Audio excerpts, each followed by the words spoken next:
My wife and I always take our moms to a restaurant on Mother's Day weekend with our two kids, and we'll sometimes do something fun afterwards, such as a movie or hanging out in the backyard. However, things have been difficult for my mom since my father passed away some years ago, and it led to a relapse in drinking that she stopped for some time when he was alive, along with some depression too. Things began to get better when one of her friends invited her to church, and she's attended for almost 2 years, which coincided with her dropping alcohol again, along with improvements to her mental health, as she got more involved with midweek classes and church support groups. However, that came with some negative side effects that led to me putting up boundaries with her. My mom wasn't raised religious growing up, but she began to change upon going, which later led to me making this post. One of the earliest things she began doing was criticizing the radio in my car for not playing Christian music when driving her to doctor's appointments, something I ignored because the driver picks the radio. But when she criticized my wife for not bringing our kids to her church's Sunday school, my wife told me. And I told Mom that while we're happy the church has helped her depression and cutting back on alcohol, we personally disagree with indoctrinating kids. But she didn't like my answer. She said I owed it to her to take them because her husband wasn't saved and wouldn't be in heaven with her, and she didn't want the same for her grandchildren. But when I held firm on my stance, she said I was failing as a parent before we eventually dropped it.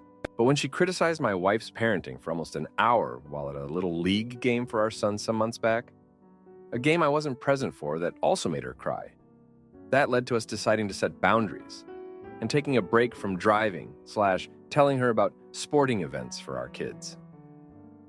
Our decision was also based on Mom's newfound willingness to pester my wife via text about who she'd be voting for and why she'd be voting right for the first time after explaining how she wrongly voted left before going to church. My wife told her nicely that she didn't feel comfortable discussing politics, but Mom ignored her and continued telling her who she should vote for. That finally brings me to Mother's Day. When we set boundaries, we took a break from bringing her to our kids' sporting events, but decided to keep holiday gatherings, Christmas, Thanksgiving, Memorial, July 4th, etc. until she improved. But as of this weekend, Mom called my wife and told her that she didn't want to be included in Mother's Day activities because her church was boycotting Mother's Day after the pastor's wife spoke about how too many women skipped church to go to breakfast, when God should always come first no matter the holiday. So for that reason, her church was having a Mother's Day luncheon after service where they wanted mothers to invite their families to church for the holiday. And she wanted us to come with the kids to hear a message about mothers from God. But when my wife said she would talk to me about it, Mom criticized her for always having to ask me and said she needed to grow a spine, which I don't appreciate. She also told her that our kids needed to be in church and that she wouldn't spend other holidays with us unless we came, and I'm quite aggravated with her at the moment. So, in conclusion, here is my question. My wife thinks we should cut her off permanently, but I'm in charge of driving her to doctor's appointments, along with getting her medication because she can't drive. So that makes it slightly complicated to cut her off, since her health depends on us. She said she doesn't want a nurse or retirement home, but if it weren't for that, I'm right there with her. My wife offered the idea of only me, keeping contact for the sole purpose of medication, doctors only. But she's also unsure and suggested counseling on the matter, and I'm open to doing that together. But as we're looking into counseling options, I wanted to ask Reddit in case anyone else is a caretaker for a difficult person, and how to navigate when the relationship changes, and I appreciate any and all advice. Edit. 1 hour after making my post, it has already been worth it. Others suggested having my mom be driven to the doctor medications from church friends or an Uber, and I hadn't thought of that before this post. My wife has considered cutting her off in the past and blocking her, but changed her mind every time due to my mom being in a wheelchair and wanting to try and be the bigger person. She is now ready to block her and move on, and the only reason I didn't cut her off sooner was due to her being in a wheelchair until receiving suggestions to tell her to let church friends or an Uber driver instead of us. So we no longer have to tolerate it. Mom was never like this before Dad passed and she started going to church. But she kept harping on how she realized that her husband wouldn't be in heaven after getting saved herself. So she wanted her grandchildren to go to heaven and said we owed it to her to bring them to church. And when I told her we disagree with indoctrinating children, especially with how Christianity can screw with your mind if they ever want to come out in the future, she called me selfish, among other things.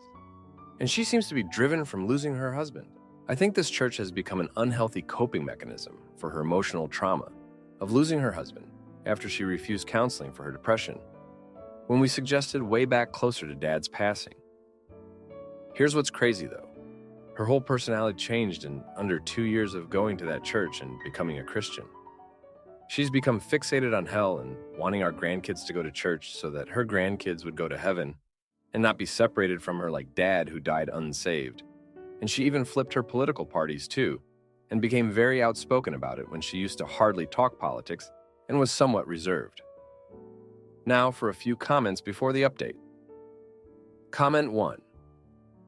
Well, obviously you are not seeing your mom for Mother's Day, right? However, only you can decide whether going no contact is the right choice for you. Your wife can go no contact. I'm not sure why she was the one coordinating with your mother anyway. How exhausting. But she can't tell you that you are not allowed to talk to your own mom. Continue to defend your wife and be willing to state clear boundaries. Your mother's not likely to improve even if you do, but at least her impact on you and your family will be minimized. Comment 2. My grandmother was a woman of great faith, but she did not go to church.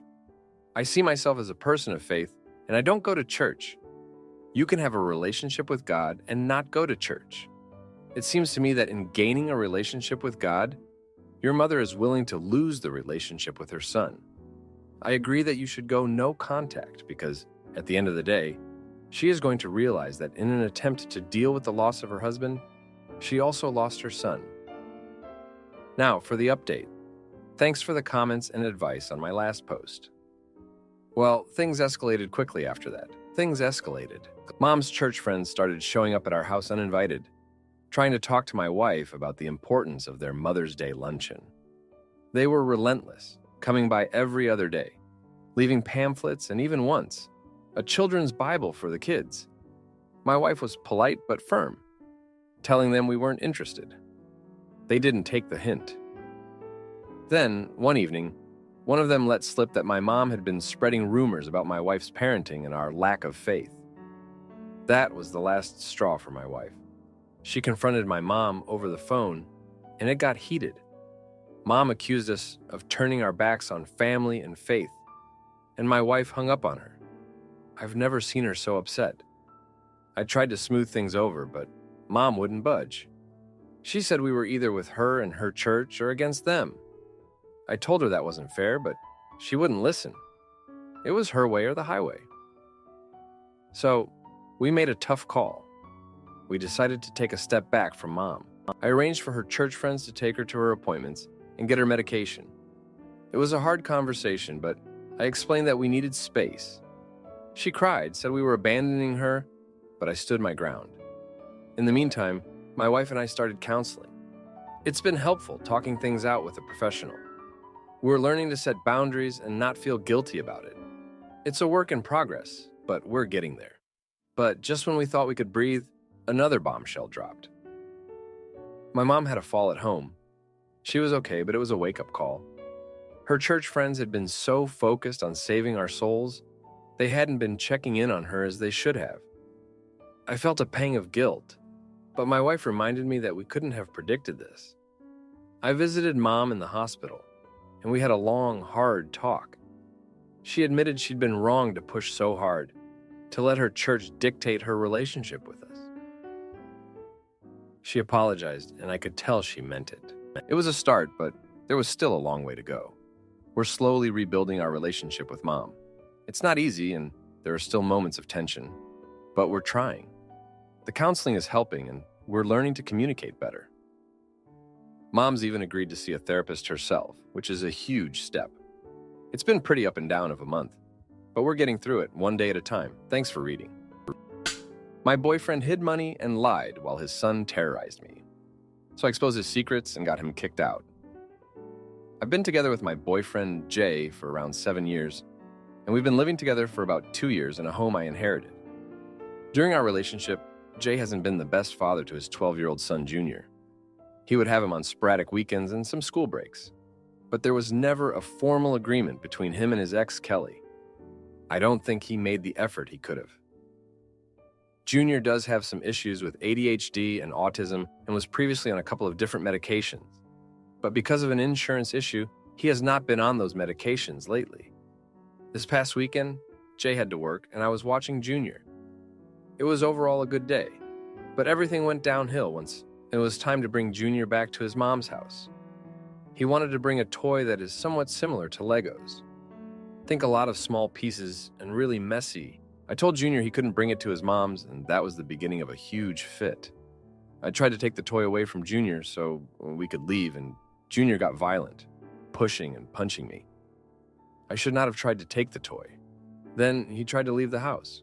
I managed to stop him from leaving, which in hindsight was a bad idea.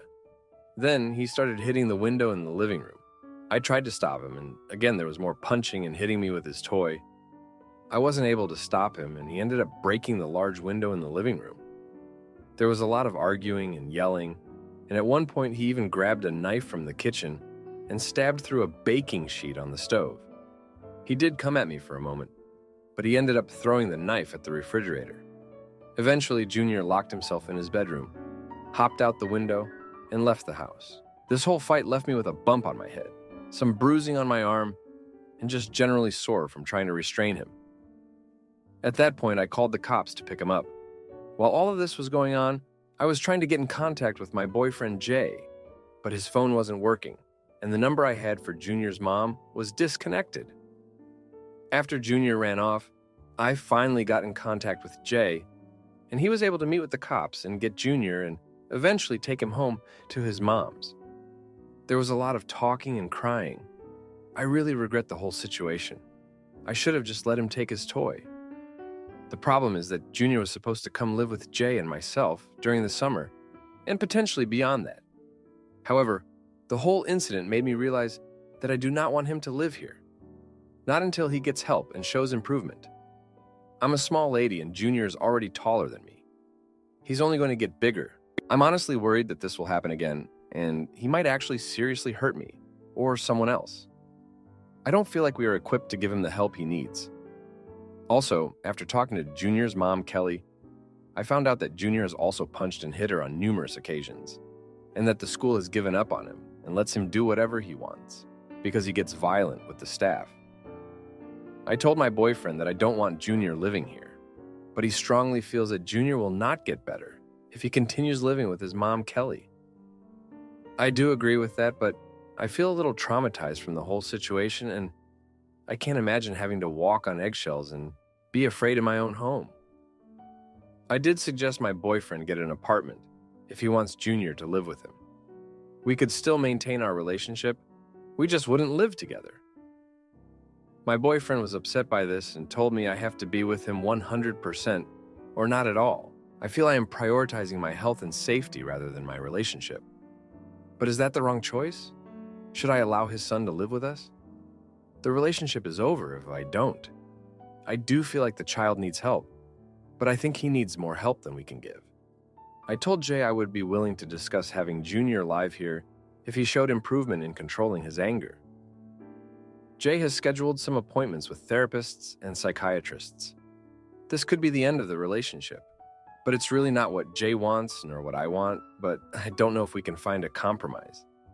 Jay feels like I'm running away because it got hard, but I am just trying to prioritize my safety. I would be willing to help in other ways. I do want to help Jay's son, but I don't want Junior to stay in my home. Any advice or suggestions on a better compromise would be appreciated. Now, for a few comments before the update. Comment 1. Yes, you absolutely should prioritize your health and safety over your relationship. Look, I understand where your boyfriend is coming from. My own child had an ADHD and ASD diagnosis, and I was familiar with other families with similar children. While my son wasn't violent to the degree Junior was with you, I felt naturally defensive when other people were eager to exclude him because of his other behaviors. I was also familiar with other families who did have violent children, who faced having to make decisions to protect other children in the home.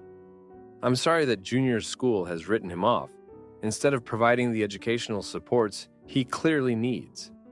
Your suggestion of a separate apartment for your own safety is not unreasonable, and it might actually do Junior a world of good to have his father actually be involved in parenting, instead of leaving all of that to the boy's mom and you. Comment 2. You are not his parent.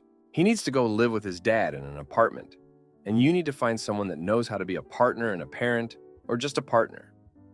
What he wants: a free place to live and a nanny. What he is unwilling to be: a full-time parent or a partner worth having. A good parent would have stepped up sooner and not had you be his disturbed kid's caretaker. A good partner would understand that you need to feel safe in your home and give you the space and peace you need. This situation is only going to get worse, not better. Now, for the update. Thanks for sticking around. So, after the whole mess with Junior, things just spiraled. Jay's been sleeping on the couch, barely talking to me, and I've been feeling like a stranger in my own home. The tension's thick enough to cut with a knife. Then, out of nowhere, Kelly shows up at our doorstep, red-faced and fuming, accusing me of being a bad influence on Junior. Can you believe that? After everything, she's pointing fingers at me. Turns out, Junior's been telling stories at school, saying I'm the reason he's acting out. The school called Kelly and she bought it all, hook, line, and sinker. Now she's threatening to take Jay to court for full custody, saying our home is an unsafe environment for Junior. It's like she's forgotten her own run-ins with Junior's outbursts. Jay's been scrambling to fix things, promising Kelly the world, saying he'll get Junior back on track. But the thing is, he's expecting me to play happy families like nothing happened. I'm not having it. I told Jay he needs to sort this out, or I'm done. I can't live like this, walking on eggshells in my own house. Then, the news drops. Jay's been hiding something big. He's been funneling money into a secret account for Junior's future. Noble, right? Except he's been lying to me about our finances for years, telling me we're just scraping by. Meanwhile, he's got this stash set aside. I found out when a bank statement got mailed to the house by mistake. Trust? Out the window. I confronted him, and it was like World War III in our living room. He tried to justify it, saying he didn't want to burden me with his responsibilities. But lying? That's a deal breaker for me. I told him he's got to move out. I'm not supporting his lies or his secret plans anymore. Jay was stunned. Didn't think I'd stand my ground, but I did. He packed his bags and left. I thought that was the end of it. But no, life had one more curveball for me. The next day, I get a call from the school. Junior's had another meltdown, bigger than before. He's hurt another student and they're pressing charges. Suddenly, everyone's looking at me, like I'm supposed to swoop in and fix it. Kelly's blowing up my phone, begging for help, saying she can't handle it alone. Jay's nowhere to be found, probably drowning his sorrows somewhere. I took a deep breath and made a decision. I called a family meeting, Kelly included. We sat down and I laid it out straight. Junior needs professional help, more than any of us can give. We agreed to pool resources and get him into a program that can handle his needs. It's not about us anymore. It's about getting Junior the help he deserves. Kelly's attitude took a 180. She's grateful now, seeing that I'm not the enemy.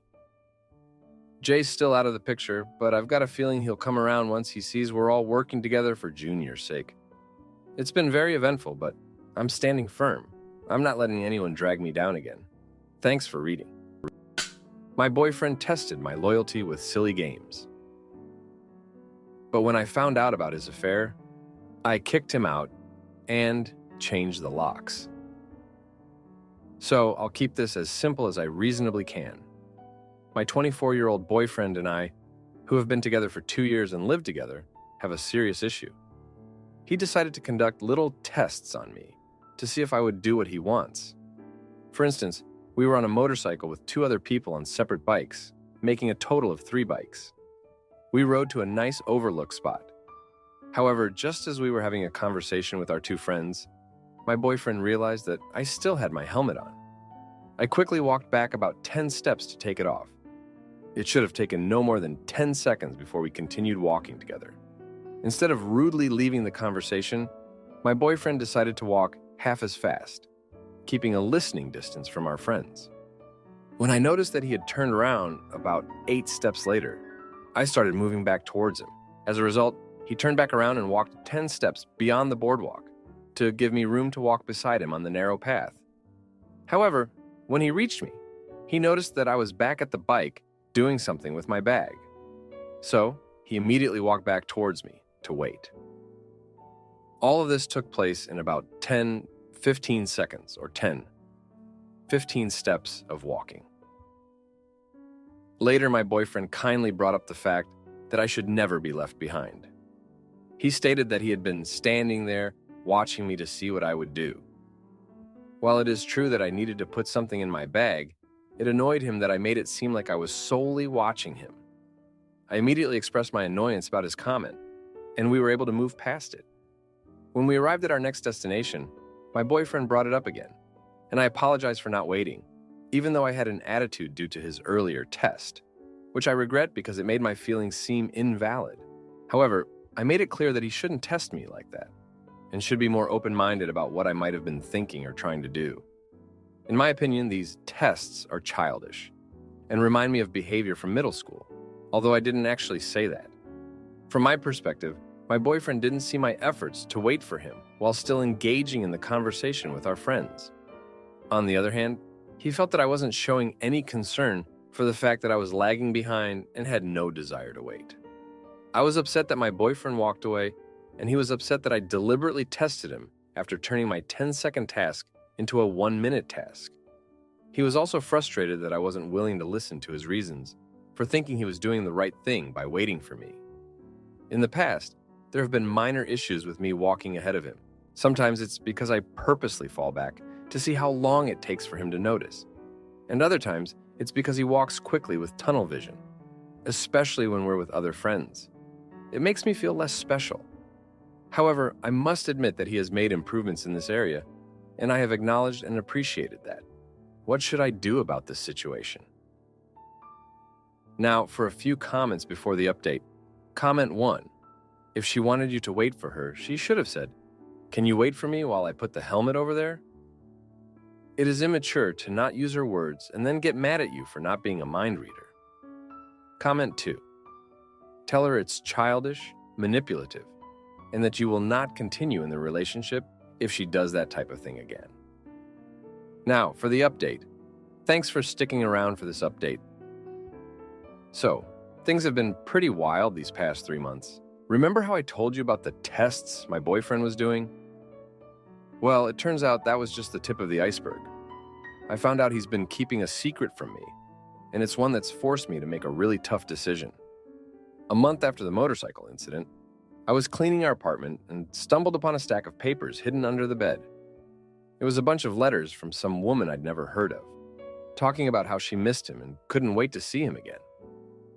My heart sank.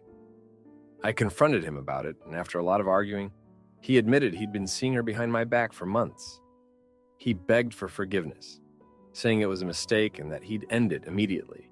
I was torn. Part of me wanted to believe him, but the other part was furious and felt betrayed. I decided to give him a chance to prove he was serious about us. I told him he needed to show me through his actions, not just his words, that he was committed to our relationship. Things were tense for a while, but he did seem to be trying.